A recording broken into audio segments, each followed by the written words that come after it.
Kasus COVID-19 di Surabaya diklaim menurun dan persiapan sekolah jadi tempat isoman. Bantuan oksigen gratis Pemprov Jatim diakui warga sangat membantu. Protes jalan ditutup, ratusan warga pesisir Jember datangi proyek tambak udang.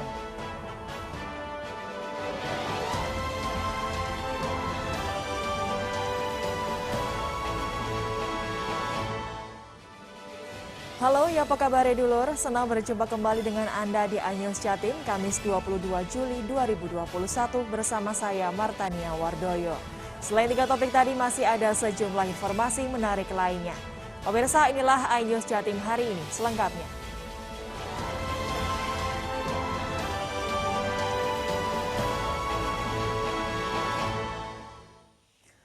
Pemirsa, kabar duka kembali datang dari perawat Jawa Timur. 2 orang perawat yang masing-masing bertugas di Surabaya dan Kota Batu meninggal dunia akibat terpapar COVID-19. Gugurnya 2 perawat ini menambah jumlah perawat di Jawa Timur yang meninggal dunia akibat COVID-19 menjadi 176 orang. Kedua perawat yang gugur dalam satu hari ini adalah perawat Jayanti Nutiana, seorang perawat yang bertugas di Rumah Sakit Hasta Brata, Kota Batu. Sebelum meninggal, perawat berusia 38 tahun ini menjalani perawatan selama 1 minggu di rumah sakit tempatnya bertugas. Kemudian Rahayu Puji Astutik, seorang perawat yang bertugas di GD Rumah Sakit Mitra Keluarga Surabaya.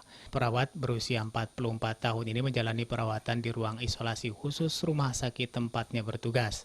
Kedua perawat rumah sakit ini diduga terpapar COVID-19 saat memberikan pelayanan kesehatan. Dengan terus gugurnya perawat, PMPNI Jatim mengimbau kepada pemerintah untuk memberikan sanksi tegas kepada pelanggar protokol kesehatan prokes.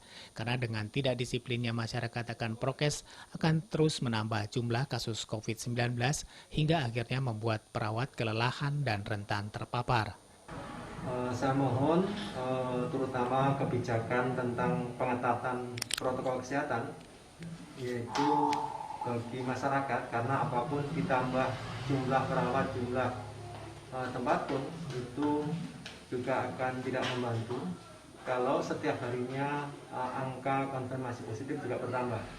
Saya ingin terutama pemerintah untuk benar-benar menegakkan protokol kesehatan ini dengan sebaik-baiknya dan berikan sanksi bagi yang melanggar. Gugurnya 2 perawat ini kembali menambah jumlah perawat di Jawa Timur yang meninggal dunia akibat COVID-19 menjadi 176 orang. Sementara jumlah perawat Jawa Timur yang terkonfirmasi positif COVID-19 mencapai 4.602 orang perawat. Dari Surabaya, Yuda Prawira, iNews melaporkan. Wali Kota Surabaya Eri Cahyadi mengklaim kasus harian COVID-19 sudah mulai menurun. Mengantisipasi lonjakan kasus kembali terjadi, Pemkot Surabaya menyiapkan gedung sekolah sebagai tempat isoman warga di setiap kelurahan. Usai mengikuti rapat koordinasi secara virtual bersama Menko Kemaritiman dan Investasi Luhut Binsar Panjaitan Rabu siang, Wali Kota Surabaya Eri Cahyadi menyampaikan hasil evaluasi selama PPKM darurat kasus COVID-19 di Kota Surabaya terjadi penurunan. Kasus harian COVID-19 di Surabaya menurut Eri terjadi penurunan kasus kurang lebih 150 orang dari biasanya. Namun penurunan jumlah kasus ini masih belum signifikan. Sebagai upaya penanggulangan, Wali Kota Surabaya memerintahkan 154 kelurahan di Surabaya menyiapkan tempat isolasi bagi warganya dengan memanfaatkan gedung sekolah yang ada. Upaya ini dilakukan untuk memutus mata rantai penularan pada klaster kampung dan klaster keluarga. Jika ditemukan satu anggota keluarga terpapar COVID-19, langsung dikarantina di tempat isolasi yang disiapkan. Minggu kemarin itu gimana, Pak? Dari PPKM darurat yang dilakukan evaluasinya memang Surabaya ada penurunan yang pertama. Meskipun belum signifikan ya. Penurunannya kalau saya sampaikan penurunannya hari ini banyak ya, tidak turun tapi tidak. Kalau secara total Surabaya sekitar 100-150 orang lah, 150 orang. Sayangnya, pernyataan Wali Kota Surabaya Eri Cahyadi yang menyebut terjadi penurunan kasus COVID-19 tidak sinkron dengan data di Pemprov Jatim. Data Pemprov Jatim, Kota Surabaya mengalami penambahan kasus positif COVID-19 pada tanggal 20 Juli 2021 sebanyak 1.311 dalam sehari, sementara 609 orang sembuh dan 5 orang meninggal dunia. Dari Surabaya, Hari Tambayong, iNews melaporkan. Bantuan oksigen gratis yang diberikan Pemprov Jatim sangat bermanfaat bagi warga, khususnya yang sedang melakukan isolasi mandiri. Warga berharap area pengisian oksigen gratis bisa diperluas sehingga lebih banyak warga yang terbantu. Halaman kantor Dinas Perhubungan Pemprov Jatim di kawasan Jalan Ahmad Yani, Surabaya beberapa hari terakhir ini tampak didatangi warga yang hendak mengisi tabung oksigen. Pengisian oksigen ini gratis yang disediakan Pemprov Jatim. Sejak pagi warga berdatangan untuk mengantri pengisian tabung oksigen.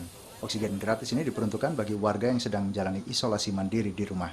Tingginya kebutuhan oksigen saat ini, seorang warga bahkan sampai mengisi tabung oksigen sehari 8 kali. Sebelum mengisi oksigen, warga wajib mengisi formulir di halaman situs resmi Pemprov Jatim, serta menyertakan foto hasil PCR swab atau swab antigen dengan keterangan positif.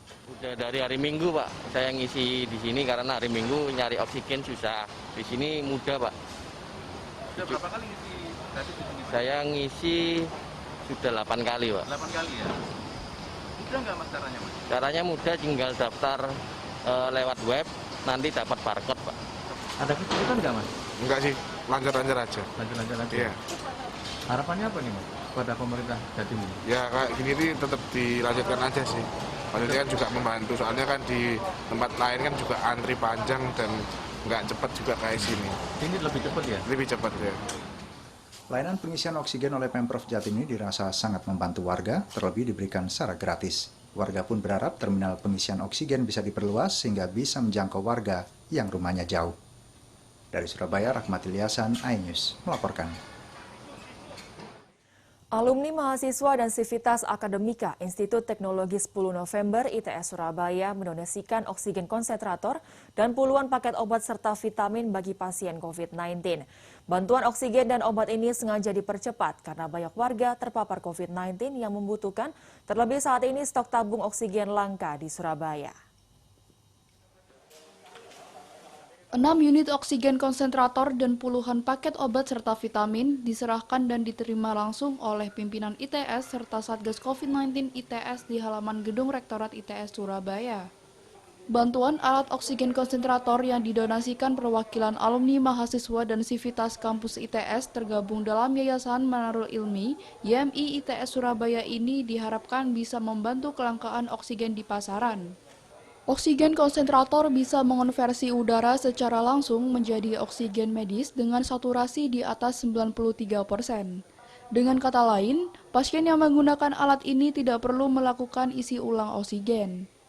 Selain itu, ratusan paket obat dan vitamin juga disalurkan pada Satgas COVID-19 ITS Surabaya yang nantinya akan didistribusikan pada warga Sivitas kampus maupun mahasiswa yang terpapar COVID-19 dan masih dalam masa perawatan. Nah, alat ini fungsinya adalah mengambil oksigen dari udara yang tadinya konsentrasi 21%, kemudian dengan menggunakan alat ini ditingkatkan menjadi 90%. Sehingga alat ini bisa menggantikan fungsi tabung tanpa orang atau si pasien tersebut harus mengisi ulang. Jadi bisa langsung dipakai secara kontinu. Saat ini, di lingkungan kampus ITS masih membutuhkan banyak obat dan vitamin hingga oksigen bagi tenaga pendidik maupun mahasiswa yang terpapar COVID-19 dan harus menjalani isolasi mandiri. Saat ini memang cukup banyak dan ini semoga insya Allah bisa membantu. Namun kami nanti tetap basisnya adalah memang Satgas, tapi tetap ada rekomendasi dari medis, dari tim medis kami yang akan menyampaikan bahwa ini lebih urgent daripada yang satunya, maka itu akan kami pinjamkan sementara ke yang lebih membutuhkan setelah dari rekomendasi dari tim medis kami. Rencananya tidak hanya bagi warga di lingkungan kampus, bantuan obat dan vitamin maupun oksigen ini secara bertahap akan didistribusikan pada warga Surabaya yang membutuhkan. Dari Surabaya, Yuda Prawira, iNews melaporkan. Upaya pemerintah untuk memutus rantai penyebaran virus COVID-19 terus dilakukan. Pemerintah Kota Surabaya punya cara tersendiri untuk menekan angka kasus positif COVID-19. Salah satunya dengan memberikan efek jera bagi pelanggar protokol kesehatan, yaitu dengan menghukum pelanggar dengan mengajak tur ke pemakaman COVID-19. Untuk menekan angka positif COVID-19 di Kota Surabaya, pemerintah Kota Surabaya punya cara unik untuk menghukum warga yang melanggar protokol kesehatan. Para pelanggar protokol kesehatan yang tertangkap dalam razia penertiban protokol kesehatan yang dilakukan petugas Satpol PP Surabaya mendapatkan hukuman diajak tur atau melihat area pemakaman COVID-19 di kawasan Keputih, Surabaya. Menurut Kabag Humas Pemkot Surabaya, hukuman bagi pelanggar prokes diharapkan bisa membuat efek jera bagi para pelanggar prokes sehingga mereka atau masyarakat bisa tertib. Agar upaya pemerintah untuk memutus mata rantai penyebaran COVID-19 bisa berjalan sesuai dengan harapan, yakni Kota Surabaya bisa mengatasi pandemi COVID-19. Paket wisata ini untuk memperlihatkan bagaimana sih perjuangan dari para tenaga pemerintah Kota Surabaya ya. Jadi kita bawa tur mereka untuk melihat bagaimana kondisi realnya, bahwa satu hari itu ada ratusan pemakaman protokol kesehatan. Sementara itu, data yang masuk untuk pelanggar prokes dan mendapat hukuman tur atau diajak melihat area pemakaman COVID-19 sebanyak 600 pelanggar selama bulan Juli ini. Selain tur ke pemakaman, para pelanggar juga diwajibkan menginap 1 hari dengan memberikan makan penghuni di rumah Liponsos di Kota Surabaya. Dari Surabaya, Hari Tambayong, iNews melaporkan. 4 orang pengoplos LPG 3 kilo di Pasuruan diringkus polisi. iNews Jatim segera kembali dengan laporannya usai jeda berikut.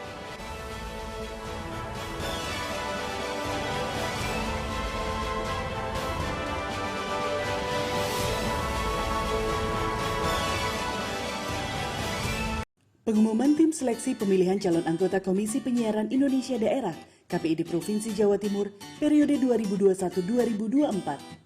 Nama-nama peserta yang lolos seleksi tes wawancara adalah sebagai berikut: Ahmad Eko Basuki, Anifatul Masrurah, Arnold L. Panjaitan, Arsih Amalia Chandra Permata, Dewi A. Website kominfo.jatimprof.go.id dan media massa.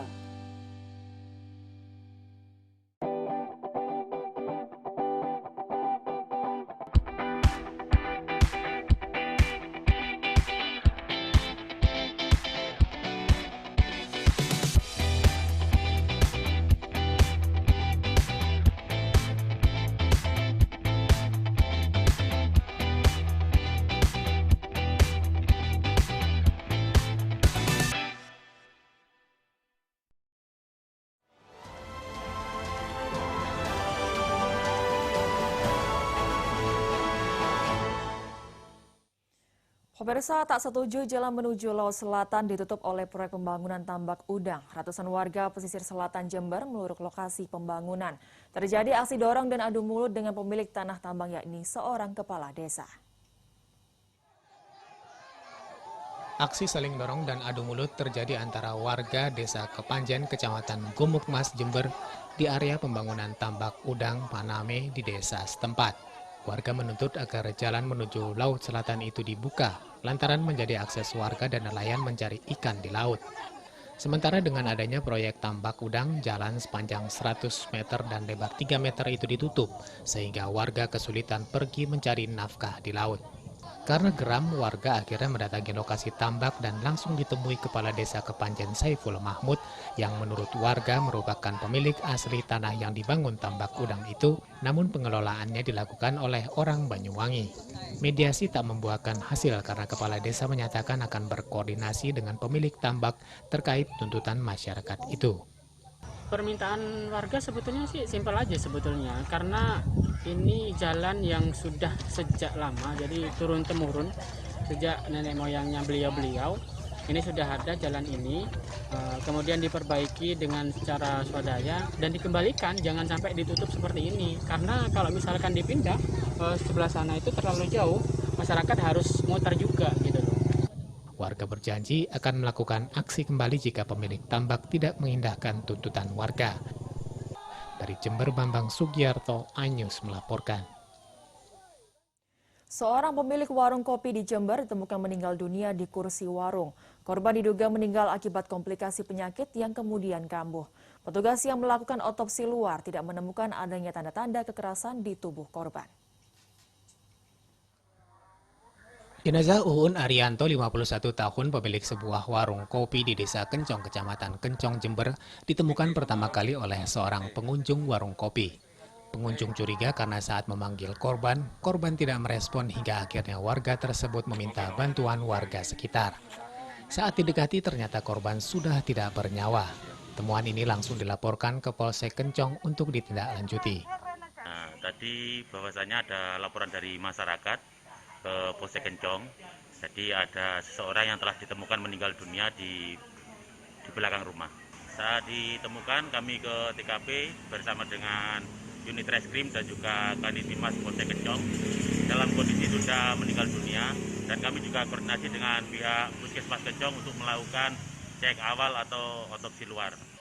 Menurut Tarsi, bibi korban, keponakannya itu sejak dahulu menderita penyakit komplikasi namun jarang mengeluh. Iya, sendiri. Hidup di rumah juga sendiri? Iya, belum pernah keluarga memang. Itu keponakan saya. Sendirian, iya sendirian. Saya budenya ada di sana, selatan. Kondisi pernah mengeluh atau sakit atau gimana? Kalau mengeluh saya nggak tahu-tahunya nggak ada. Cuma dulunya itu dia masih campuran sama ibunya, kadang-kadang ada yang nyusupi gitu loh. Polisi yang melakukan otopsi luar untuk sementara tidak menemukan adanya tanda-tanda kekerasan di tubuh korban. Usai tim kesehatan Puskesmas Kencong memeriksa jasad korban, pihak keluarga langsung memakamkan korban. Dari Jember, Bambang Sugiarto, iNews melaporkan. Jenazah laki-laki Parubaya ditemukan warga posisi tengkurap dengan beberapa luka lecet di tubuh di sebuah ladang kangkung di Mojokerto. Mengetahui ayahnya tewas di kebun kangkung, sang anak menangis histeris. Warga desa Pagariung, Kecamatan Gedek, Kabupaten Mojokerto digegerkan dengan penemuan mayat pria di ladang kangkung. Saat ditemukan kondisi mayat tengkurap di tengah-tengah rimbunan tanaman kangkung. Di sekitar korban ditemukan topi, tas, dan dompet korban berisi KTP dan sejumlah uang. Korban adalah Suwarno, 51 tahun, warga desa Murip, Kecamatan Jetis, Kabupaten Mojokerto. Mengetahui ayahnya meninggal dunia, sang anak yang datang ke tempat kejadian langsung menangis histeris. Sunardi, kepala dusun setempat, mengatakan awalnya mendapat laporan dari warga jika ada penemuan mayat di ladang kangkung. Kepala dusun kemudian melapor ke petugas Polsek Gedek. Jam berapa, Pak? Tahun. 8. Oh, itu tahunya dari mana? Dari masyarakat. Namanya Priam. Laporan ke jenengan. Ya. Lapornya gimana, Pak? Ya ada yang orang meninggal gitu. Saat ditemukan, Pak, kondisinya, Pak? Seperti itu tadi. Tengkurap gitu. Ya. Petugas identifikasi Polresta Mojokerto langsung melakukan olah TKP dan pemeriksaan saksi mata. Saat dilakukan pemeriksaan ditemukan sejumlah luka lecet di kepala, kaki, dan lengan. Bahkan kepala korban terbenam di tanah di rimbunan tanaman kangkung. Proses evakuasi membutuhkan waktu lama karena tidak ada satupun ambulan yang bisa dipanggil. Karena seluruh ambulan baik di rumah sakit dan milik PMI sedang melayani pasien COVID dan pemakaman korban COVID-19. Setelah dilakukan identifikasi, jenazah dievakuasi dan dinaikkan ke mobil patroli polisi untuk dibawa ke rumah sakit dilakukan otopsi. Hasil olah TKP memang yang bersangkutan almarhum Bapak Suwarno menderita penyakit stroke. Ya, menderita penyakit stroke, tapi hal ini masih kita dalami. Yang kita dalami sehingga untuk memastikan betul-betul apakah yang bersangkutan memang mempunyai penyakit stroke. Dan nanti setelah ini akan kita bawa ke rumah sakit sebagai bentuk langkah yang kita visum apakah ada tanda-tanda kekerasan. Meski pihak keluarga menyatakan korban memiliki riwayat penyakit stroke, namun polisi tetap melakukan penyelidikan terkait meninggalnya korban. Dari Kabupaten Mojokerto, Solahuddin, iNews melaporkan. Pemirsa, 4 orang di Kabupaten Pasuruan diringkus polisi setelah tertangkap tangan mengoplos tabung LPG. Modusnya tabung LPG ukuran 3 kg bersubsidi dioplos ke tabung 12 kiloan yang non-subsidi selanjutnya dikirim ke berbagai agen penjualan LPG.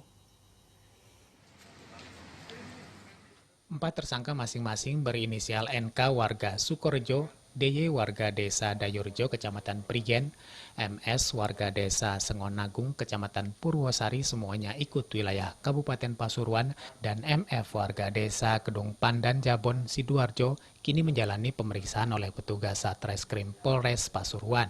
Keempatnya terbukti mengoplos tabung LPG di desa Dayurjo, Kecamatan Prigen, Kabupaten Pasuruan. Saat digerebek, pelaku memiliki peran berbeda demi untuk mendapatkan keuntungan pribadi hingga merugikan negara dan masyarakat seperti mengoplos, memasarkan, dan mengirim hasil tindak kejahatan serta pemodal. Berapa buat makan? Buat makan aja? Enggak, nggak dapat apa-apa, nipis. Jualnya itu cuma 95. Terus kenapa kok ada inisiatif untuk melakukan hal seperti ini? Jadi punya tangga yang diajak menyambut saya kan supir angkot. Polisi masih menyelidiki LPG oplosan di wilayah Pasuruan, Malang, dan sebagian wilayah Sidoarjo. Modusnya mereka membeli tabung gas 3 kg ini, kemudian dari 3 kg ini dioplos, dimasukkan ke dalam tabung yang non subsidi, tabung biru dan tabung pink seperti ini, harga seberat 12 kg, di mana harga LPG rata-rata 12 kg ini dihargakan seharga 150-an. Para pelaku dijerat pasal pengalihan minyak dan gas dengan ancaman pidana 5 tahun penjara. Sementara ratusan tabung LPG serta 2 mobil pickup dan beberapa tutup segel dan klep diamankan penyidik untuk barang bukti. Dari Pasuruan, Jaka Samudra, iNews melaporkan. Seekor sapi kurban berukuran besar mengamuk saat hendak disembelih. Diduga sapi mengalami stres melihat petugas penyembelih hewan kurban mengenakan pakaian APD.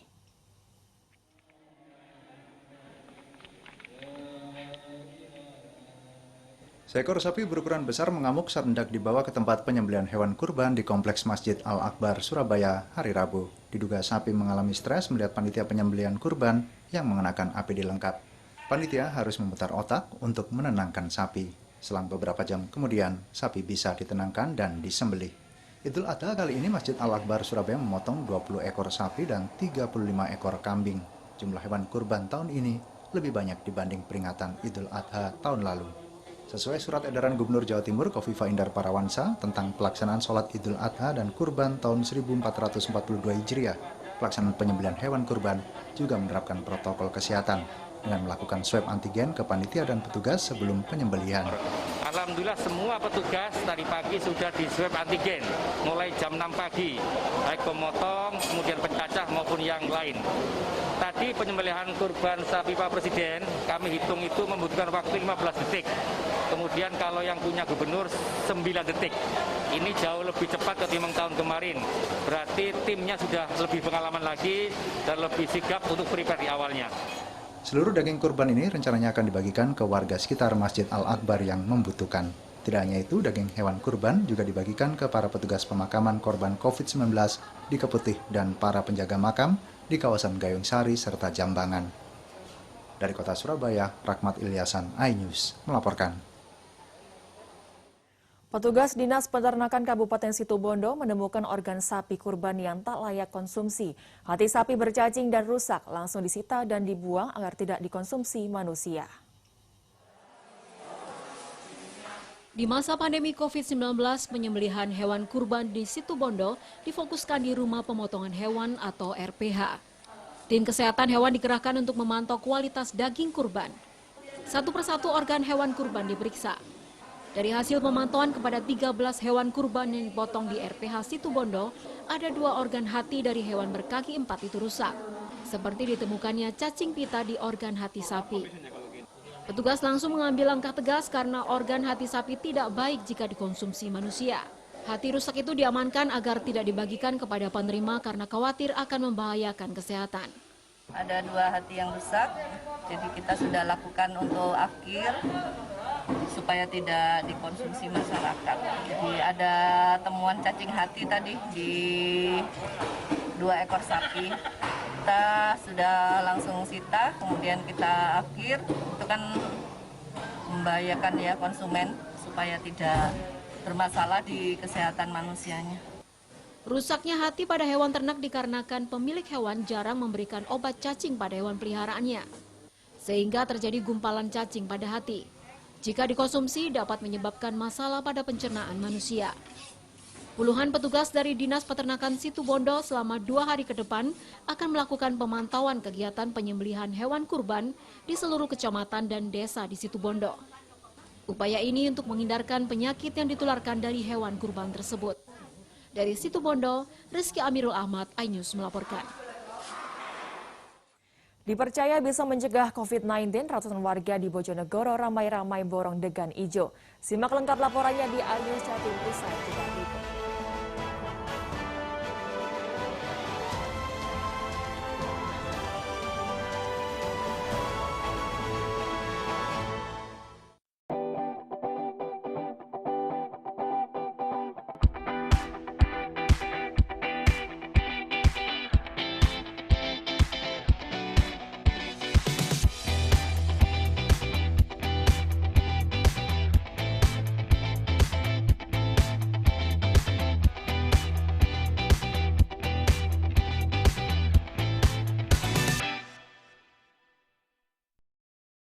Selamat malam, kita berjumpa di iNewsroom. Bagaimana rencana kepolisian? Apakah akan ada pemeriksaan langsung kepada Pak Wali atau bagaimana? Politik jauh dari yuridis seperti yang disampaikan di Kementerian Hukum dan HAM pada hari ini kan? Anggota Komnas HAM justru tidak hak asasi sekarang sudah matang dia. Kami segera. iNewsroom, Senin sampai Jumat pukul 18 waktu Indonesia Barat.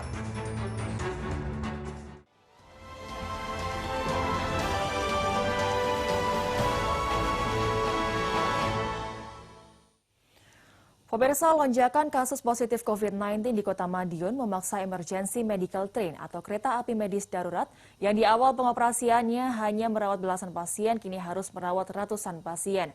3 dokter dibantu 6 perawat disiagakan untuk merawat para pasien. Kereta medis darurat PT Inka kini harus merawat 78 pasien. Bahkan kereta medis dengan kapasitas tempat tidur pasien 146 bed ini pernah merawat 100 pasien COVID-19.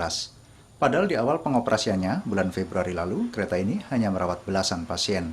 Mayoritas pasien yang dirawat di kereta medis darurat karyawan PT Inka, keluarganya, dan masyarakat umum.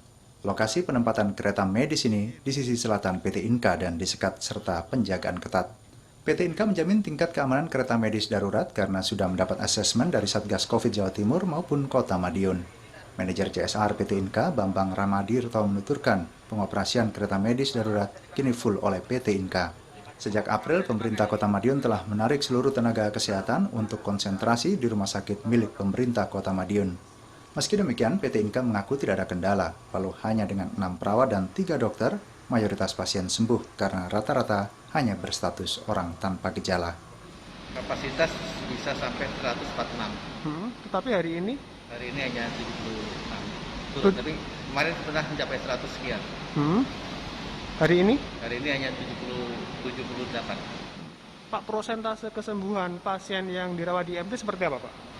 Karena MT itu OTG, alhamdulillah 100% sembuh. Belum pernah ada kasus meninggal ya? Belum, alhamdulillah jangan sampai. Pasien COVID-19 yang dirawat di kereta medis darurat masuk klaster industri, sedangkan warga Kota Madiun yang terpapar COVID-19 bisa menjalani isolasi di rumah sakit lapangan di Kompleks Asrama Haji dan Rusunawa. Total kapasitas di Asrama Haji 182 bed, sedangkan di Rusunawa bisa menampung 100 orang. Dari Kota Madiun, Arif Ayu Effendi, iNews melaporkan. Pemirsa, di saat pelaku usaha kecil lain terpuruk di masa PPKM darurat, tidak demikian dengan para pedagang degan ijo di Bojonegoro. Bahkan mereka mengaku omset penjualannya melonjak 2 kali lipat, lantaran banyak warga memborong degan ijo karena diyakini bisa mencegah COVID-19. Wajah para pedagang degan ijo di tepian Jalan Raya, Desa Kalirejo, Kecamatan Kapas, Bojonegoro ini tampak berseri-seri. Bagaimana tidak di saat rekan sejawatnya sesama pedagang menjerit akibat sepinya pembeli di masa PPKM darurat, tidak demikian dengan mereka. Para pedagang degan ijo mengaku dagangannya laris manis diborong para pembeli. Bahkan tingginya permintaan membuat omset penjualan para pedagang melonjak 2 kali lipat. Jika sebelumnya mereka rata-rata sehari bisa menjual 200 degan, saat ini sehari bisa menjual lebih dari 500 degan biasa maupun degan hijau. Air kelapa muda hijau atau degan hijau dipercaya masyarakat mampu meningkatkan imunitas untuk mencegah virus COVID-19. Selain itu, secara klinis air degan hijau memang memiliki beragam manfaat untuk kesehatan jantung, mencegah batu ginjal, membantu dehidrasi, hingga sumber nutrisi. Alhamdulillah, laris, Mbak. Permintaan sampai berapa sehari? Gimana? Sehari ada permintaan berapa? Biasanya 50 ke atas tuh habis bisa. Per biji katanya naik juga ya? Ya, naik juga. Sampai berapa? Biasa kalau hari biasanya itu 22.000. Kalau sekarang 30 sampai 40. Tingginya permintaan kelapa muda hijau atau degan hijau membuat stok menjadi terbatas. Dampaknya harga jualnya pun kini naik. Untuk ukuran sedang sebelumnya Rp15.000 kini jadi Rp55.000. Sedangkan yang ukuran besar dari Rp45.000 naik jadi Rp70.000. Meski harganya melonjak, namun minat warga untuk membeli degan hijau tidak surut. Terlebih di masa seperti sekarang, angka positif COVID-19 terus melonjak. Dari Bojonegoro, Dedi Madi, iNews melaporkan. Informasi tadi sekaligus menutup perjumpaan kita pada pagi hari ini. Bersama kerabat kerja yang bertugas, saya Martania Wardoyo mengucapkan terima kasih atas kebersamaan Anda. Selamat melanjutkan aktivitas. Jangan lupa memakai masker, jaga jarak, dan selalu cuci tangan. Selamat pagi dan sampai jumpa.